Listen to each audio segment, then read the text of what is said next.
एहसन, एहसन,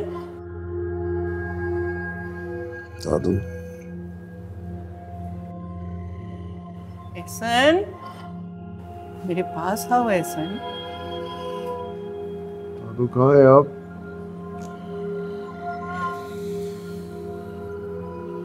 दादू, मेरे पास आओ एहसन। दादू कहाँ है आप? दादू,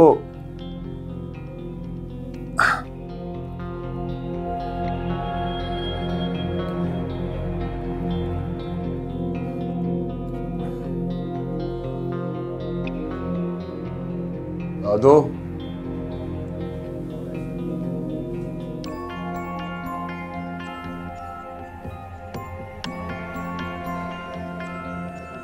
दादू,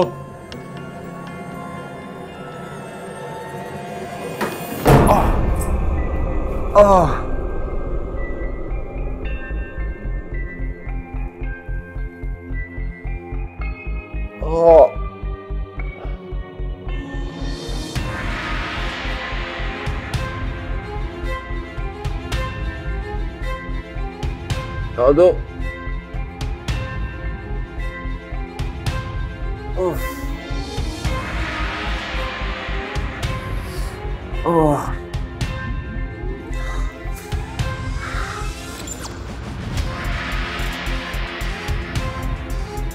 एहसन,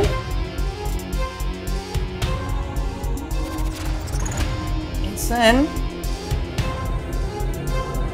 एहसन, आओ मेरे बच्चे, आओ। एहसन, दादू, आओ, दादू, मेरे पास आओ एहसन। आओ मेरे बच्चे, आओ, आओ बेटा।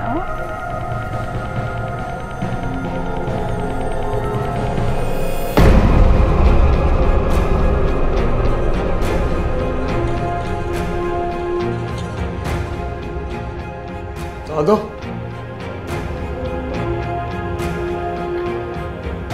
दादू,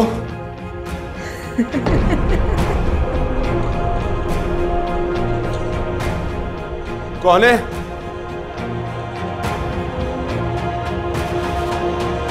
कौन है? कौन है? कौन है अंदर? कौन है? क्या हो रहा है? कौन? क्या हो रहा है? डॉक्टर साहब कोई अंदर है? क्यों इतना शोर मचा रहे हो?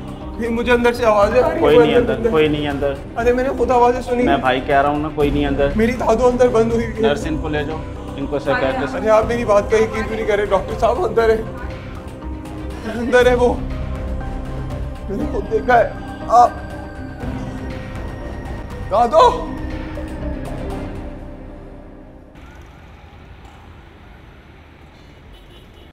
समीना, समीना, जी बीबी जी, कहाँ रह जाती हो? जाओ वो महारानी को जाके बुला के लाओ। बीबी जी कौन? लैला, जाओ जाके उसे बुला के लाओ। जी बीबी जी। पता नहीं कहाँ रखती है मैंने। और ये कहाँ मर गई है? जी आंटी आपने बुलाया? जी, कहाँ रहती हो तुम सारा दिन? कमरे में बंद तुम्हारा दम नहीं घुटता? कोई काम काज किया करो, बाहर निकला करो। जी कोई काम है तो बता दीजिए। हाँ बिल्कुल है, हम लोग जरा बाहर जा रहे हैं, खाना पका लेना। मेरी एक दोस्त आ रही है, वो हमारे साथ ही लंच करेगी। अच्छा, क्या बनाना है? भाई वही रूटीन का खाना, और क्या, कोई नई चीज थोड़ी बनानी है। और हाँ, मीठा जरूर बनाना। बीबी जी मैं आपकी मदद करूंगी। कोई जरूरत नहीं है, तुम किचन में नहीं जाओगी। ऊपर जाओ, कबर्ड सेट करो और कपड़े प्रेस करो। खिजर से मैंने कह दिया, वो उसे सारा सौदा ला देगा। और आज से खाना पकाने की जिम्मेदारी तुम्हारी है। काम काज किया करो, कुछ हिला जुला करो। सारा दिन बैठी रोटियां तोड़ती रहती है।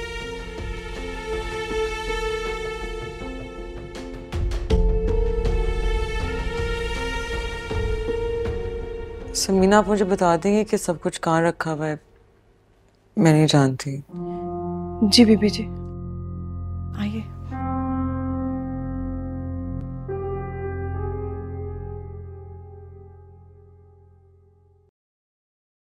क्या हो गया बेटा? ये चोट कैसे लग गई? डॉक्टर को फिर से ड्रेसिंग करना पड़ी होगी। तो साया मेरा पीछा नहीं छोड़ रहा। वो मुझे जान से मार देगा, वो मेरी मौत चाहता है। कैसी बहकी बहकी बातें कर रहे हो तुम? कौन मार देगा? कैसा साया? सलाम खाला। वालेकुम अस्सलाम। अस्सलाम वालेकुम। वालेकुम अस्सलाम। कैसी तबीयत? कुछ नहीं बेटा, बस डॉक्टर ने ड्रेसिंग कर दी है। कह रहे हैं कि जल्दी ठीक हो जाएगा, ज्यादा गहरा जख्म नहीं है। गुड़िया नहीं आई? जिस्म के जख्म तो फिर भर जाते हैं, रूह के घाव भरने में वक्त लग जाता। खाला, मैं यहां पर सिर्फ आपकी वजह से हूं, बाकी रिश्ते बाद में हैं। जब भी जिंदगी में कभी भी कोई मुश्किल होगी आपको, मुझे आप अपने पास ही पाएंगी। बहुत शुक्रिया बेटा, ये तो तुम्हारी आला ज़र्फ़ी है कि तुम ईमानदारी के लिए आ गए। अल्लाह तुमको इसका अजर देगा जरूर। वैसे हुआ क्या था? चोटें कैसे लगी? झगड़ा किया किसी के साथ? पता नहीं, ये तो कुछ अजीब सी बातें कर रहा है। कुछ नहीं मामू, बस बाइक से गिर गया था, इसलिए सर पैर पे चोटें आई हैं। एहतियात से चलाया कर। किसी का सहारा बनो ना बनो, अपनी दादों का सहारा बनना है तुम्हें। अच्छा, चलता हूँ खाला, फिर होती है मुलाकात। ठीक है बेटा, अल्लाह तुम्हें अपने हिफ्ज़ अमान में रखे। अल्लाह हाफिज।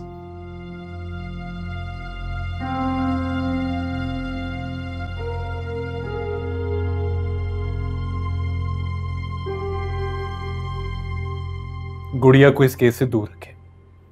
उसका मेरे भाई के कत्ल से कोई ताल्लुक नहीं है। देखिए, अगर मैं चाहूं ना तो आपको भी इस कत्ल के केस में शामिल तफ्तीश कर सकता हूं। और गुड़िया का तो दूर दूर तक हसन से कोई रिश्ता ही नहीं है। मगर मुझे एक बात समझ में नहीं आ रही, आप गुड़िया को बचाना क्यों चाहते हैं? क्योंकि उसका कोई ताल्लुक नहीं है इस केस से, इसीलिए।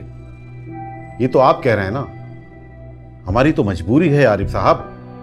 हमें हर एंगल से तफ्तीश करनी पड़ती है, देखना पड़ता है केस की नौयत को। हो सकता है कि वो इनोसेंट हो, लेकिन हम तफ्तीश करेंगे तो हमें केस का पता चलेगा ना। देखें, अगर आपने तफ्तीश करनी है तो करें, लेकिन गुड़िया से नहीं, उसके हस्बैंड से। गुड़िया को इस मामले से दूर रखें। मैं नहीं चाहता कि उसकी इज्जत पर कोई भी हर्फ आए, इसलिए मेरी रिक्वेस्ट है आपसे, उसको इस मामले से दूर रखें। मेरी भी आपसे एक रिक्वेस्ट है कि आप हमारी तफ्तीश में मुदाखलत ना करें तो बेहतर है। हमें हमारा काम करने दें। हाँ, आप इस बात पर यकीन रखें कि किसी के साथ भी नाइंसाफी नहीं होगी। मुझको तो यही समझ में नहीं आ रहा कि तुम उसके साथ इस तरह का बर्ताव क्यों कर रहे हो। मैं यहाँ जख्मों में चूर पड़ा हूँ, आपको मेरी तकलीफ नहीं दिखाई दे रही? अभी भी वो मासूम लग रही है आपको? तुम्हारे ये जख्म भर जाएंगे ऐसे, लेकिन उसके जख्म कैसे भरेंगे अल्लाह ही बेहतर जानता है। आखिर तुम्हें हो क्या गया ऐसा? तुम ऐसे तो नहीं थे, तुम तो खुद गुड़िया से शादी करना चाहते थे।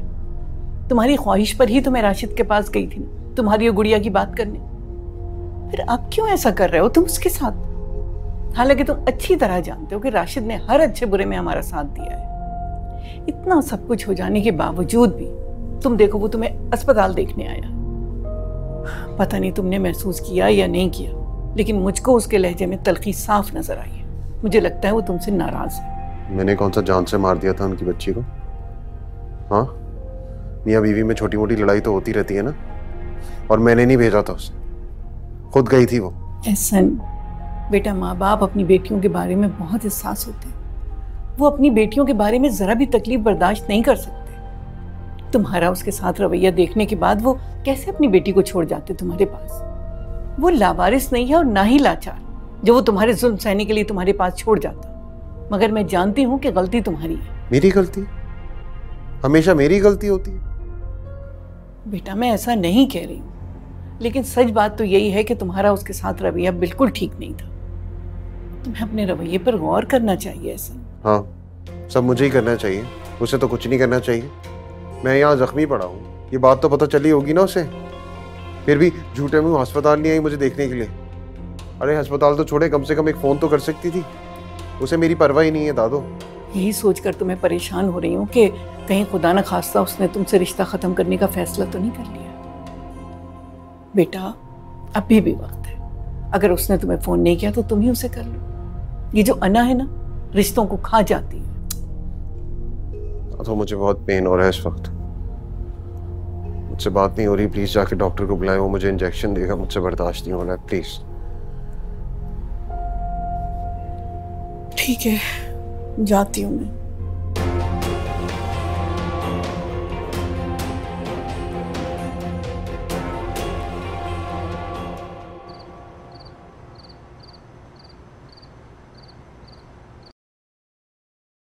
मुझसे रिश्ता जोड़ा था तो उसे खुलूस से निभाते तो सही है सर। मैंने भी तो तुमसे शादी का कड़वा खून भर लिया था ना, हाँ गई थी ना तुम्हारी जिंदगी में। फिर क्यों तुम्हारे अंदर का जानवर जाग गया? तुम तो मुझसे मोहब्बत के दावे करते थे ना, फिर क्यों जख्म दिए तुमने मुझे? बाबा का घर छोड़ के इसलिए तो तुम्हारा घर नहीं बसाया था ना मैंने कि फिर से बाबा के घर आ बैठूं। फिर भी तुम्हें तकलीफ में नहीं देख सकती। अल्लाह सेहत दे तुम्हें।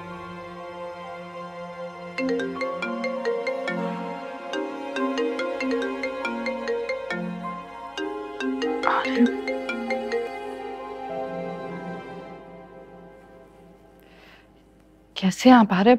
मैं बिल्कुल ठीक, आप कैसी हैं? ठीक हूँ, सब खैरियत है। आपने फोन किया, आप ठीक हैं? जी दरअसल मैंने ये बताना था कि सिद्रा को आज देखा था मैंने कब्रिस्तान में। हसान की कब्र पर बैठकर रो रही थी वो। हाँ, वो हसान की मौत के सदमे से निकल नहीं पा रही है। नहीं, सिर्फ सदमे की वजह से नहीं, कोई और भी बात है जो उसे तंग कर रही है। आप ठीक कह रहे हैं, पर वो शेयर नहीं करना चाहती। जिससे शेयर करना चाहती है वो शायद सुनना ही नहीं चाहता। किसकी बात कर रहे हैं आप? जिसने उसे वार्न किया था। एहसन? बिल्कुल ठीक अंदाजा लगाया आपने। मैं चाहता हूं कि आप मालूम करें कि एहसन और सिद्रा के बीच में क्या चल रहा है। ऐसी कौन सी बात है जिससे एहसन सिद्रा के साथ फोन पर रूड हुआ था? आरिफ, आप शायद जानते नहीं हैं कि मैं जानता हूं, मैं बताया था अम्मी ने मुझे, और राशिद अंकल ने बिल्कुल ठीक फैसला किया। एहसन यही डिजर्व करता था। आपको एहसन के घर जाने की कोई जरूरत नहीं है। उस खबीस इंसान को सबक सिखाना चाहिए। उसे बहुत चोटें आई हैं, वो हॉस्पिटलाइज्ड है। कैसे? मैं नहीं जानती। तो तुम जाओ, मेरा मतलब आप जाएंगे उसे देखने? पता नहीं, अभी कुछ सोचा नहीं है। चले, जैसे आपको बेहतर लगे। लेकिन मैं चाहता हूं कि आप सिद्रा से मेल जोल बढ़ाएं, ताकि हमें मालूम हो कि उसके दिमाग में आखिर चल क्या रहा है। मैं कोशिश करूंगी। अल्लाह हाफिज। अल्लाह हाफिज।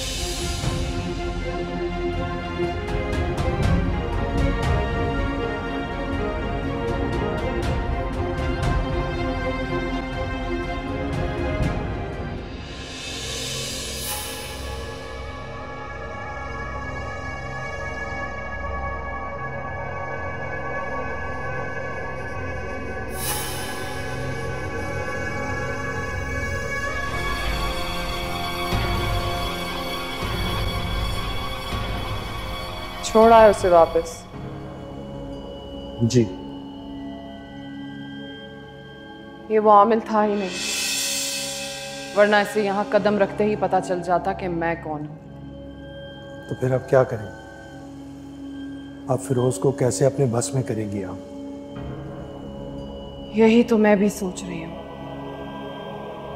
क्योंकि वो ताकत सिर्फ उसी आमिल के पास थी, लेकिन उसका कुछ भी पता नहीं चल रहा। उसे इस शहर में ढूंढो, उसे ढूंढकर मेरे पास लाओ कर्चा। ये भी तो हो सकता है कि वो नाबीना लड़का अंधा होने के बाद ये काम ही छोड़ गया हो। ऐसा बिल्कुल नहीं हो सकता। आप इतने यकीन से कैसे कह सकती? क्योंकि उस इल्म को हासिल करने वाला लाख चाह के भी उससे पीछा नहीं छुड़ा सकता। एक नशे की तरह इंसान को अपना आदी कर देता है। इसीलिए मैं कह रही हूं कि वो यहीं कहीं है, उसे ढूंढ कर लाओ। अपनी आंखें और अपने कान खोले रखो।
नाम बताओ अपना, वरना मुझे और तरीके भी आते हैं। तुम्हारा अमल तुम्हें इजाजत नहीं देता।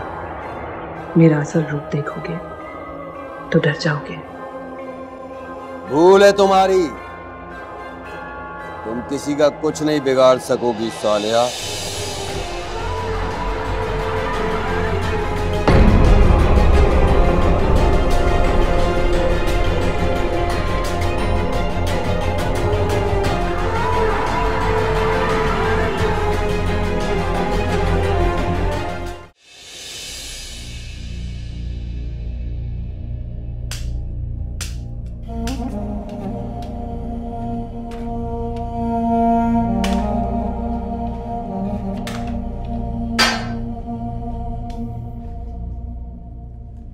एक बात अपने जहन में बिठा लो कि यहाँ मेरे मुवक्किल हमेशा मौजूद होते हैं। आइंदा मेरी इजाजत के बिना किसी चीज को हाथ लगाया तो तुम्हारी मौत भी वाक़ई हो सकती है। दलाल साहब, मैं जब भी इस जगह पर आता हूँ तो मुझे एक अजीब सा एहसास होता है। लगता है इस जगह की हर चीज मुझे अपनी तरफ खींच रही है। मेरी समझ में नहीं आता कि मुझे क्या हो जाता है। अगर तुम्हारा खुद पे इख्तियार रहता ही नहीं है तो तुम आमिल कैसे बनोगे? आमिल बनने के लिए जज्बात पे काबू रखना जरूरी होता है, और अगर जज्बात पे काबू ना रख सके तो जन्नात पर काबू कैसे रखोगे कर्चा?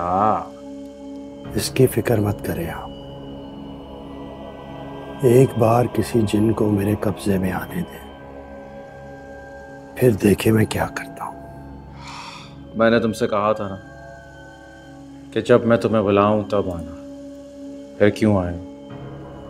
दलाल साहब, मैं ज्यादा से ज्यादा वक्त आपके पास गुजारना चाहता हूं ताकि आपका बताया हुआ इल्म सीख सकूं।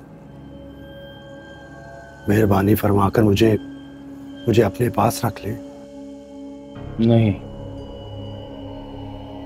ऐसा नहीं हो सकता कर्चा। मैं अपने अमलियात में किसी को शामिल नहीं कर सकता, किसी को भी इजाजत नहीं दे सकता मैं कर्चा। जनाब, मुझे इतनी इजाजत तो दे दें कि मैं वक्तन फवक्तन आपके पास आता जाता रहूं।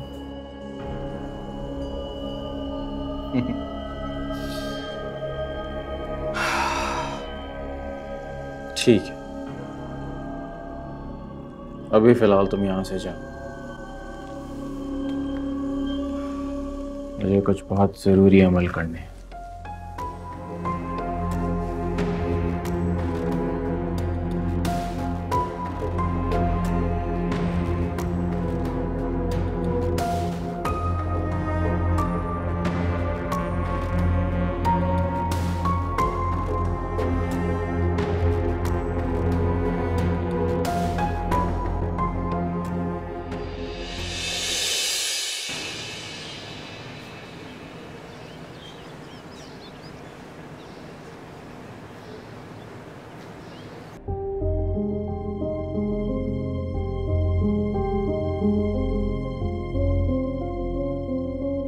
बेगम साहिबा, बाहर लैला बीबी के मेहमान आए। अच्छा, कौन है? कोई राबिया साहिबा हैं, साथ में उनका बेटा भी है। ठीक है, आप उन्हें बाहर लॉन में बिठाइए, मैं भेजती हूँ। जी बेहतर। समीना, समीना। जी आई बीबी जी।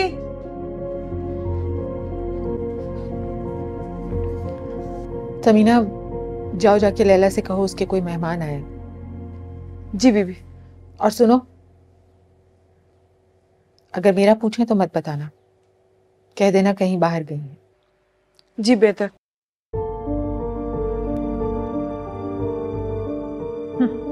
जिसे देखो मुंह उठा के चला आता है। कुछ दिन तो ये सब कुछ बर्दाश्त करना पड़ेगा। इस लैला को अपना रुख आहिस्ता आहिस्ता दिखाना है, वरना वो रहेगी नहीं यहाँ। देवर तो बहुत आराम से दे दिया लैला ने, अपने सारे हक छोड़ेगी ये लड़की, मगर आहिस्ता आहिस्ता।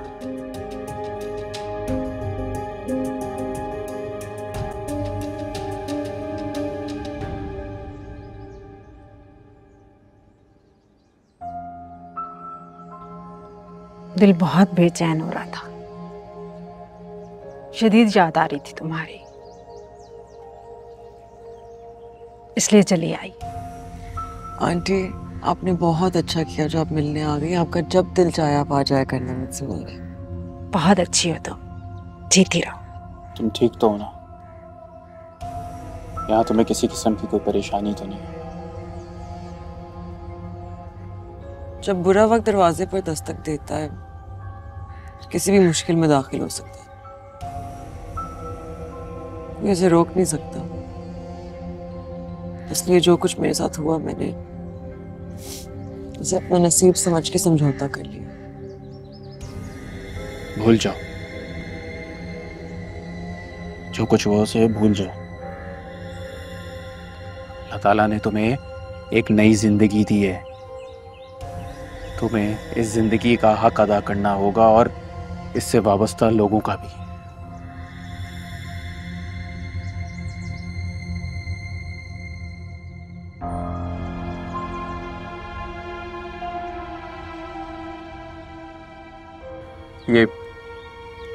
ये तावीज़ है, पहन लो इसे। इसे पहनने से कोई भी खतरनाक भला या मखलूक तुम्हें नुकसान नहीं पहुंचा सकेगी, और इसके बावजूद तुम कोई खतरा महसूस करो तो तुम मुझे फोन कर लेना।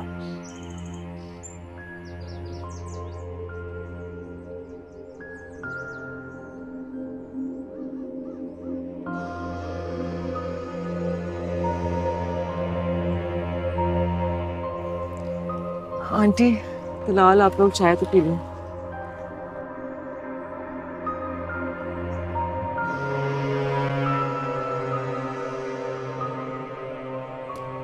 जलाल, आप चाय तो पी के जाते हैं। निकालो, मैं आ।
मेरा शक अब यकीन में बदल गया है।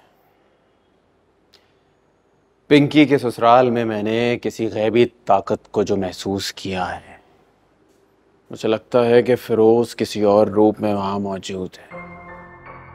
ये बात तो मैंने उसी दिन महसूस कर ली थी जिस दिन मैं उनके घर गया था, लेकिन ये जरूरी नहीं है कि वो फिरोज ही हो। शम्स भाई, फिरोज के अलावा और कौन हो सकता है? पिंकी की जिंदगी में जो कुछ भी हो रहा है उसका जिम्मेदार फिरोज ही है। तुम अभी राशिद के माजी से वाकिफ नहीं हो तलाल। माजी? किस माजी की बात कर रहे हैं आप? राशिद की फैमिली में ऐसे वाकयात पहले भी हो चुके हैं। एक आसेब इस फैमिली की बहुत सारे लोगों की जान पहले भी ले चुका है। ये बात तो मैं नहीं जानता था। हम लोग इस बात का जिक्र करते हुए भी डरते हैं, इसलिए तुम्हें बताना मुनासिब नहीं समझा होगा। इतने सालों बाद मुझे फिर से राशिद के घर में आसेब की मौजूदगी का एहसास हो रहा है। इस वजह से पहले भी इतनी जाने गई थी। मुझे डर है कि वो सब कुछ दोबारा ना दोहराया जाए। आप राशिद साहब के माजी से वाकिफ थे शायद, इसलिए आपके जहन में वहम होगा। मुझे अपने इल्म पे पूरा भरोसा है और पिंकी के आसपास जो मैंने गैबी ताकत महसूस की है वो सिर्फ और सिर्फ फिरोज है। और इस बार मैं फिरोज को पिंकी की जिंदगी से निकाल कर ही दम लूंगा। ये मेरा वादा है। इस बार वो मुझसे बच नहीं सकेगा।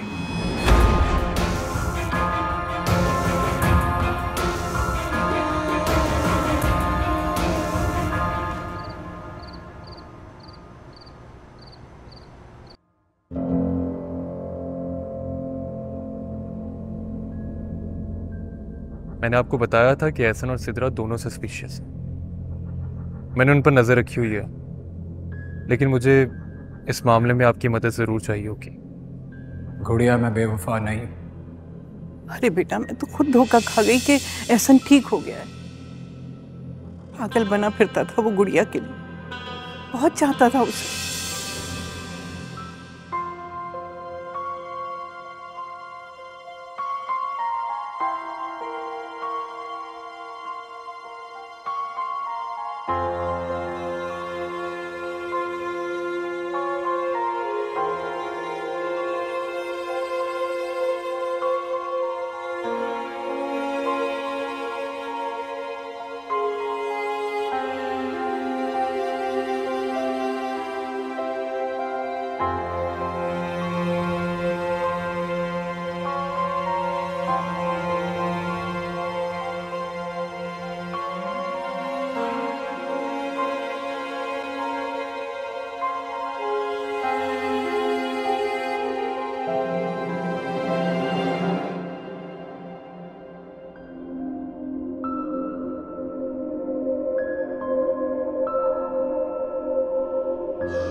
बुलाया मुझे तुमने यहाँ? क्या क्या दुश्मनी है आखिर तुम्हारी मुझसे?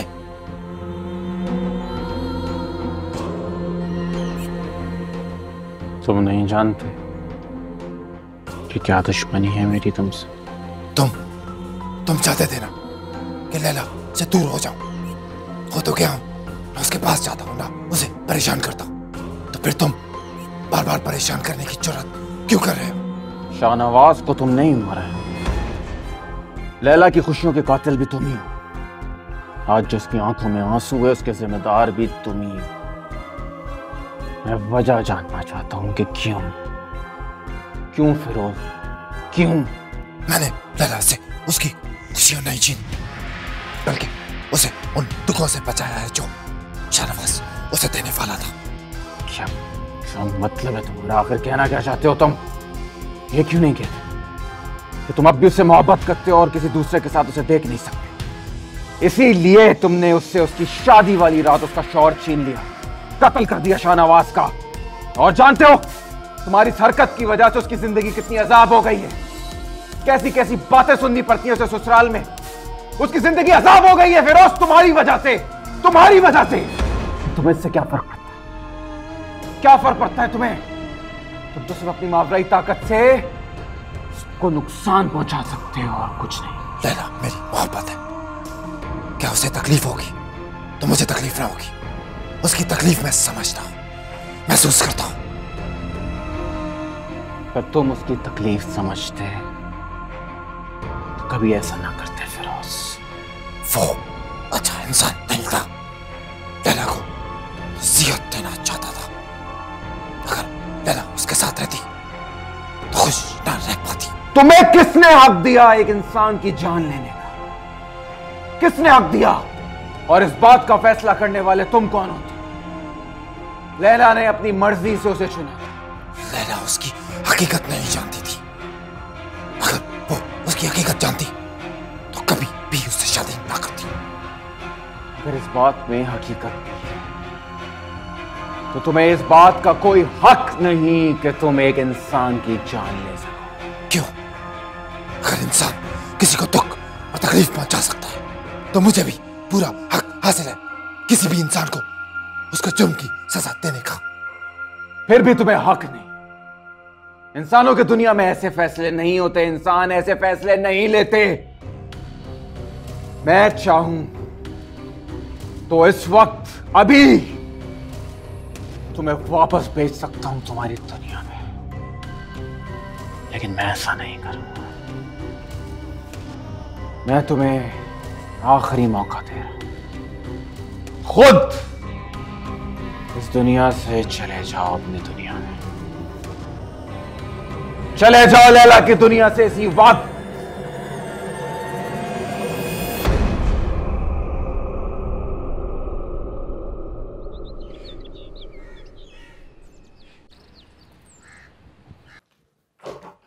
ये क्या? सारा सामान कैसे बिखर गया है? हद है, सारी चीजें ठीक कर करके मैं तो पागल हो गई हूँ। समझ नहीं आ रही है सब चीजें नीचे गिरी तो गिरी कैसे हैं?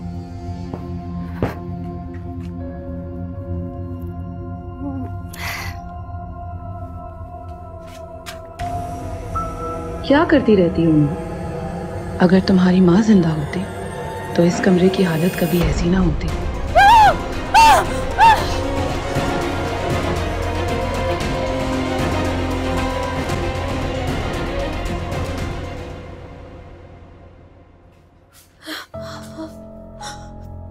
सब ठीक कैसे हुआ? नहीं सब नूर, तुम पागल हो गई हो क्या? यहाँ तो सब ठीक है, सब वैसे का वैसे ही है। नहीं कहना बाजी, मैं सच कह रही हूँ। मैं जब इस कमरे में आई थी ना तो इसकी हालत ऐसी नहीं थी। सारा सामान बिखरा हुआ था, सारी चीजें उल्टी पुल्टी हुई थी। और मैं जब चीजें ठीक कर रही थी तो मुझे एक खातून की आवाज आई जो मुझे कह रही थी कि अगर तुम्हारी अम्मा जिंदा होती तो इस कमरे की हालत कभी भी ऐसी नहीं होती। मैं झूठ नहीं बोल रही।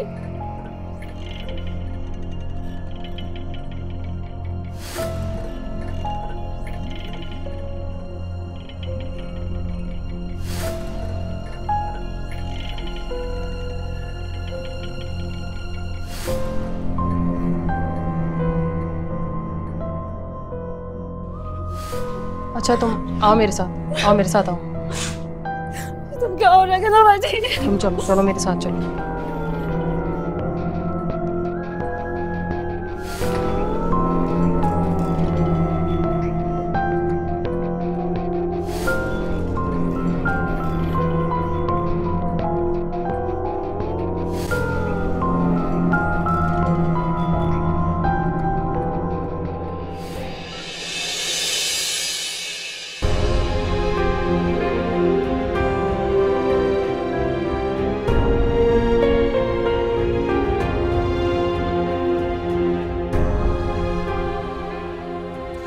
कभी कुछ हुआ ना तो मेरी बाकी की सारी जिंदगी एक सजा की तरह कटेगी। अल्लाह ना करे, कैसी बातें कर रहे हैं आप? तुम जो कर रही हो इसलिए। अच्छा सॉरी। अल्लाह ताला हम दोनों का साया हमारे बच्चों पर सलामत रखे और उनकी खुशियां हम साथ देखें।